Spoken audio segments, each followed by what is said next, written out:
लग्नाच्या 2 दिवसानंतरच माझ्या बायकोचा मृत्यू झाला.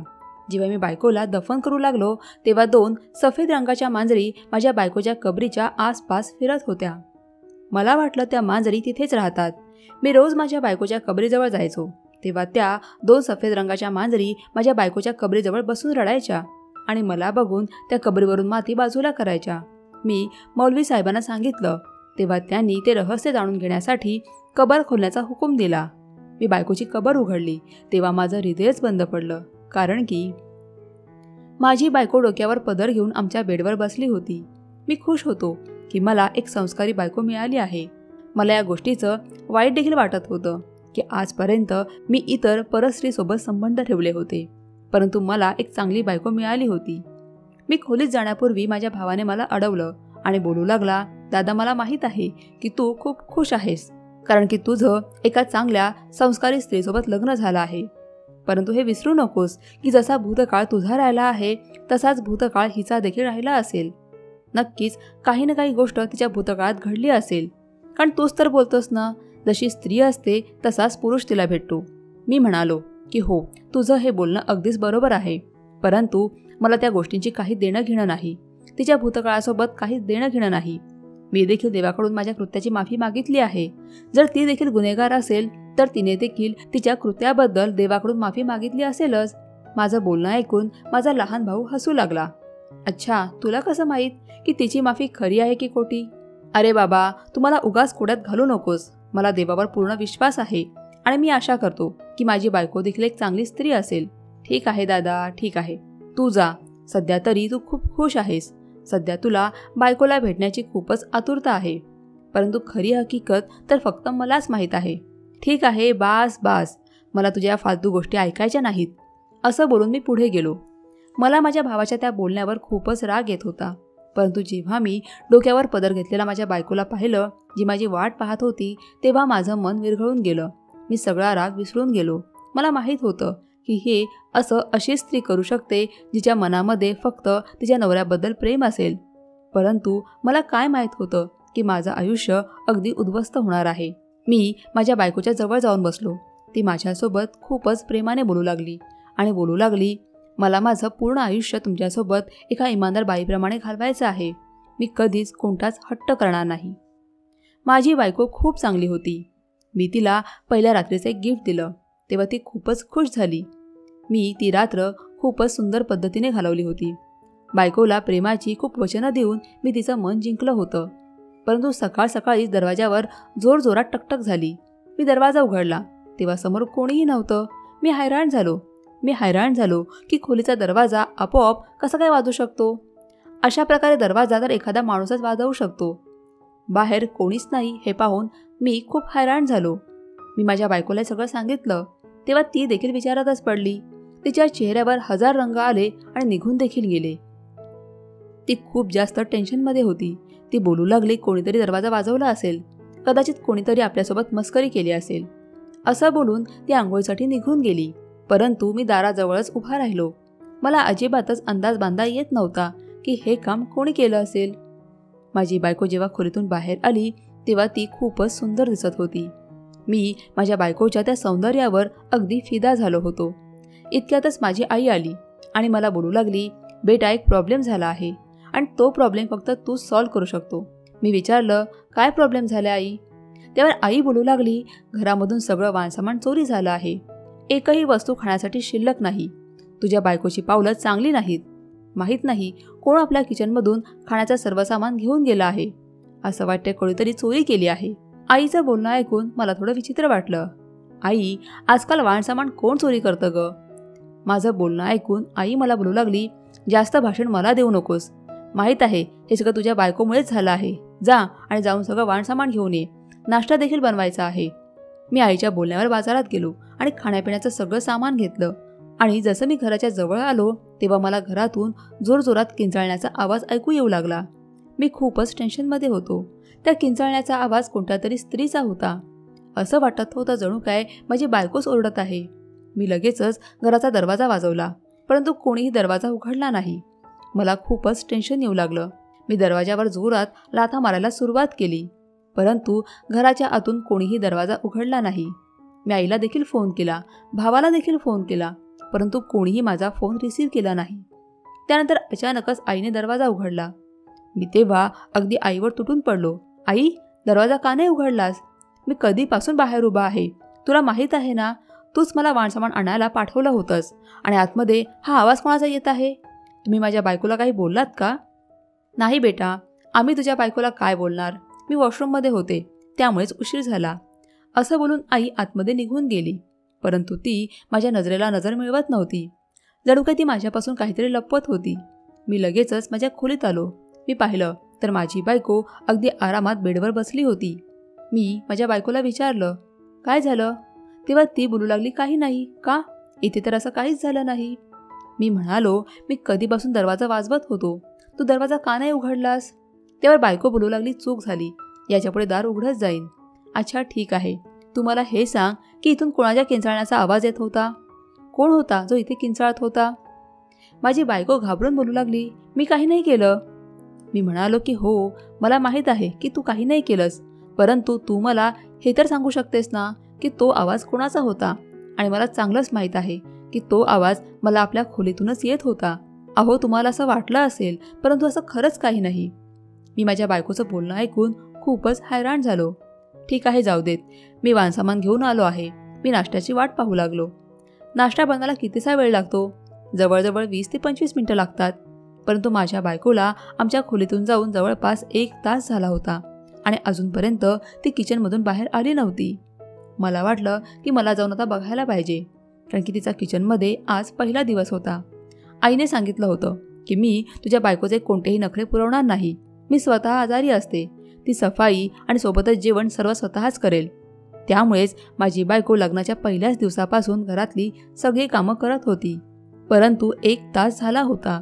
मला तिला किचनमध्ये जाऊन बघायचं होतं. परंतु हे काय? जसं मी उठून खोलीचा दरवाजा उघडण्याचा प्रयत्न केला तेव्हा पाहिलं तर दरवाजा बाहेरून बंद होता. मी विचार करू लागलो, दरवाजा कोणी बंद केला आहे? मी दरवाजावर बुके मारू लागलो, परंतु दरवाजा कोणीही उघडला नाही. मी माझ्या भावाला फोन केला आणि सांगितलं की माझ्या खोलीचा दरवाजा उघड. तो आला आणि त्याने दरवाजा उघडला आणि मग मला बोलू लागला, दरवाजा तर पहिल्यापासून उघडाच होता. दादा, मला वाटतंय की तुझं मानसिक संतुलन बिघडलं आहे. मला त्यावेळेला माझ्या भावावर देखील खूप राग येत होता. मी लगेचच किचनमध्ये गेलो. पाहिलं तर माझी बायको आरामात नाश्ता बनवत होती. दरवाजा बंद असल्यामुळे मी माझा सर्व राग भावावर काढला होता. माझं बोलणं ऐकून माझा छोटा भाऊ हसू लागला आणि बोलू लागला, दादा, मी तर तुला खूप हुशार समजायचो. मला वाटलं होतं की तुला हे सगळं आपोआप समजेल, परंतु तुला तर प्रत्येक गोष्ट अगदी उलगडून सांगावी लागेल. काय अर्थ काय आहे तुझ्या बोलण्याचा? आधीच माझं डोकं फिरलं आहे, मी माझ्या भावाला म्हणालो. तेव्हा तो मला धीर देण्यासाठी माझ्या खांद्यावर हात ठेवून बोलू लागला, दादा, काही दिवसानंतर तुला तुझ्या बायकोचं सत्य समजेलच. मला माझ्या भावाचं ते बोलणं काही समजतच नव्हतं. आता मला त्याला कोणतीच विनंती करायची नव्हती. मी त्याचं ते बोलणं ऐकून ऐकून अगदी वैतागलो होतो. इतक्यातच मला वाटलं की माझी बायको माझ्या खोलीत नाही. मी तिला इकडे तिकडे पाहिलं तर ती माझ्या छोट्या भावाच्या खोलीतून बाहेर निघत होती. तिला अशा प्रकारे पाहून माझ्या मनात खूप संशय निर्माण झाला आणि वाईट देखील वाटलं की ती एका दिवसाची नवरी होती. तिला माझ्या भावाच्या खोलीत जायला नको हवं होतं. मी तिला विचारलं, तू माझ्या भावाच्या खोलीत का गेली होतीस? माझ्या त्या बोलण्यावरती घाबरली. पहिले तर नजर चोरू लागली, मग बोलू लागली, मी तिथे सफाई करण्यासाठी गेले होते. मी विचारलं, इतक्या सकाळ सकाळ तुला सफाई करण्याची काय गरज आहे? आणि तुला कसं माहीत की या घरामध्ये किती खोल्या आहेत? हे ऐकून माझी बायको बोलू लागली, जेव्हा मी पहिल्याच दिवशी इथे नाश्ता बनवू शकते तर मग घराची सफाई का नाही करू शकत? याच्या आधी की मला तुमची आई सफाई करण्यासाठी सांगेल, मी स्वतः साफसफाई करायला सुरुवात केली आहे. मला वाटलं की माझ्या बायकोला माझ्या आईचं ते बोलणं ऐकून की मी तुझ्या बायकोचे नखरे पुरवणार नाही, सगळी कामं तीच करणार, या गोष्टीचं कदाचित तिला वाईट वाटलं असेल. त्यामुळेच मी तो विषय बदलण्याचा प्रयत्न केला. परंतु त्यानंतर माझी बायको माझ्यावर रागावली. मी तिच्यासोबत बोलण्याचा प्रयत्न केला, परंतु ती माझ्यासोबत बोलत नव्हती. पूर्ण दिवस इतकंच काय तर संध्याकाळ देखील निघून गेली, परंतु माझ्या बायकोचा राग काही गेला नाही. तिच्या डोळ्यांमध्ये अश्रू होते.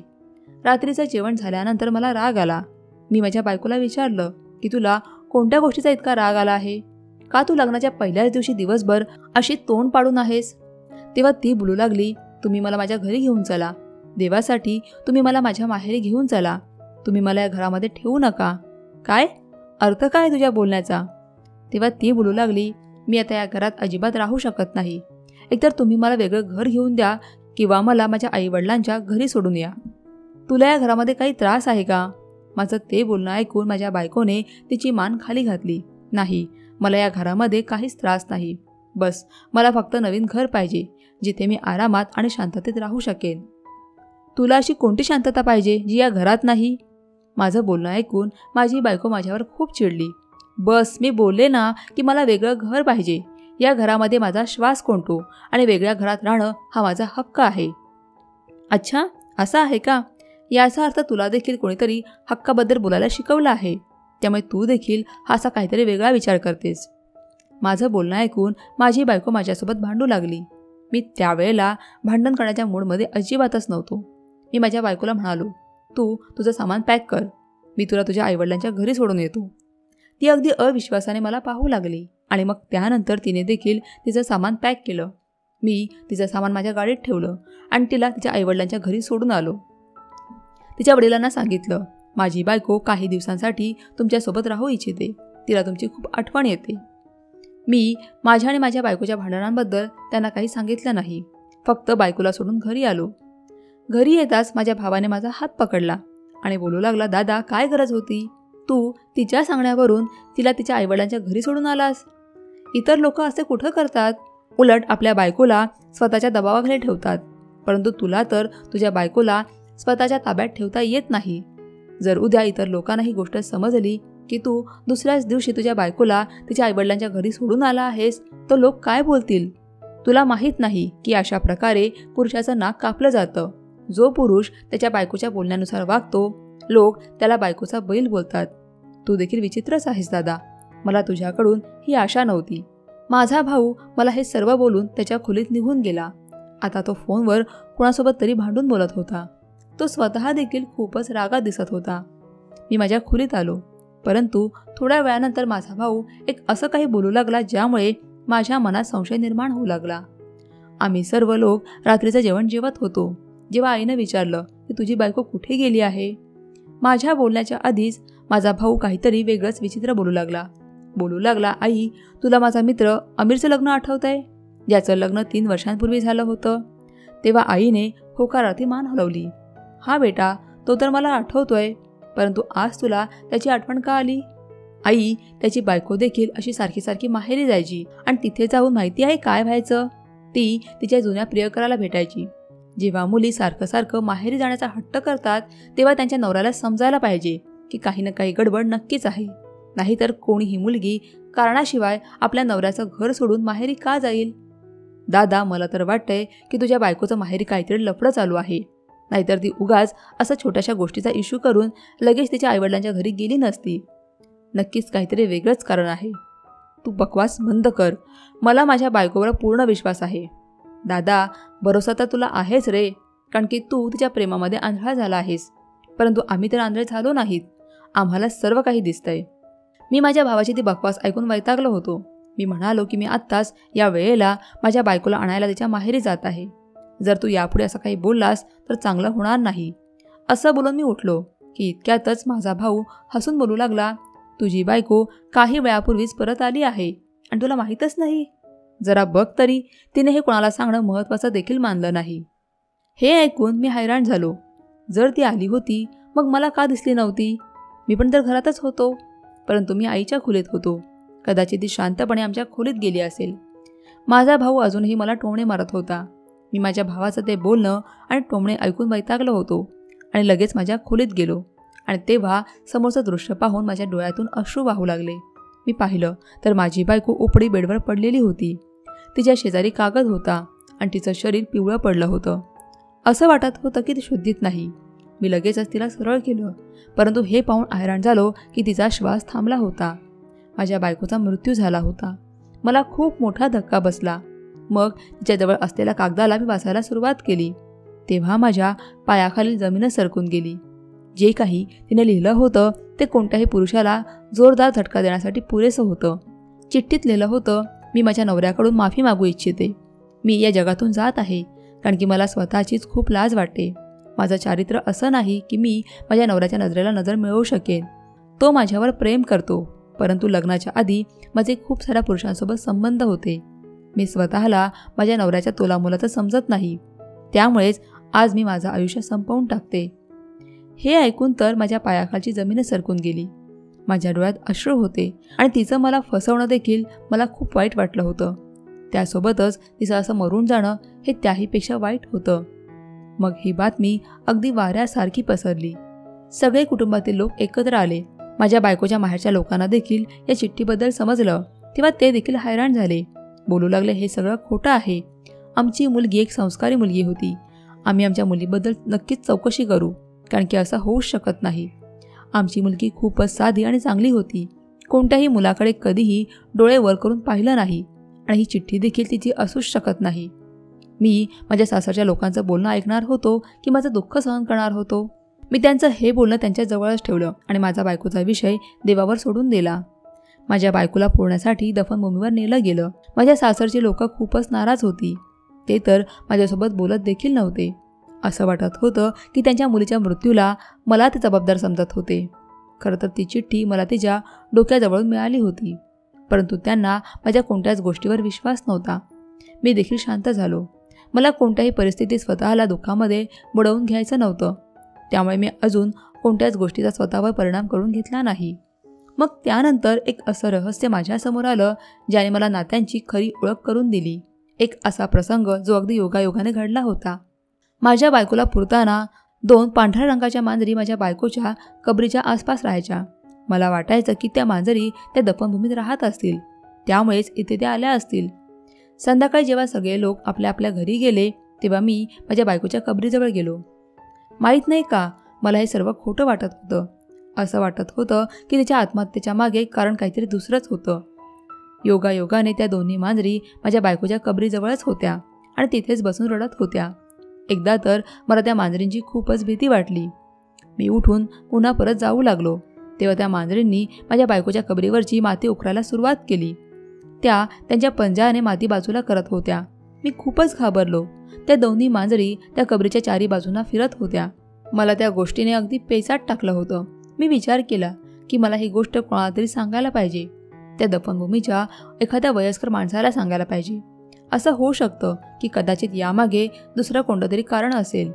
मी जाऊन शेजारच्या एका वयस्कर माणसाला घेऊन आलो. तेव्हा त्यांनी त्या कबरीजवळ प्रार्थना केली आणि मग काही वेळ तिथे बसून राहिले. त्या मांजरी अजूनही कबरीच्या चारही बाजूने फिरत होत्या. तो वयस्कर माणूस बोलू लागला, त्या कबरीला आपण उघडून बघूयात. माझ्यासोबत माझे मित्र देखील होते. आम्ही सगळे घाबरत होतो, परंतु तिथल्या माणसाने हिंमत केली आणि माझ्या बायकोच्या कबरीला पुन्हा उघडलं. आम्ही पाहिलं, माझ्या बायकोचे हात पाय हलत होते आणि तिच्या चेहऱ्यावरून वाटत होतं की ती श्वास घेत आहे. हे पाहून माझा जीवच गेला. मी माझ्या बायकोला तिथून बाहेर काढलं. आम्ही लोक तिला दवाखान्यात घेऊन गेलो, परंतु हैराण करणारी गोष्ट ही होती की त्या 2 मांजरी आता तिथून गायब झाल्या होत्या. मी त्यांना दफनभूमीतून बाहेर जाताना पाहिलं होतं. डॉक्टरने सांगितलं की तुमची बायको सध्या कोमामध्ये गेली आहे. ती 1 आठवडा किंवा 1 महिना कोमात राहू शकते, परंतु तुम्ही प्रार्थना करा. ती खूप जास्त भीती आणि श्वास कोंडल्यामुळे तिची ही परिस्थिती झाली आहे. मी माझ्या बायकोच्या शेजारी बसून प्रार्थना करायला सुरुवात केली. मला आता खरं काय आहे ते जाणून घ्यायचं होतं. ठीक 15 दिवसानंतर माझ्या बायकोला शुद्ध आली, परंतु त्याच दिवशी माझा छोटा भाऊ घरातून पळून गेला. कदाचित त्याला समजलं होतं की सर्व सत्य माझी बायको मला सांगणार आहे आणि झालं देखील अगदी तसंच होतं. शुद्धीत आल्यानंतर माझ्या बायकोने मला हेच सांगितलं की माझा भाऊ पहिल्या दिवसापासून तिला धमकावायचा, घाबरवायचा.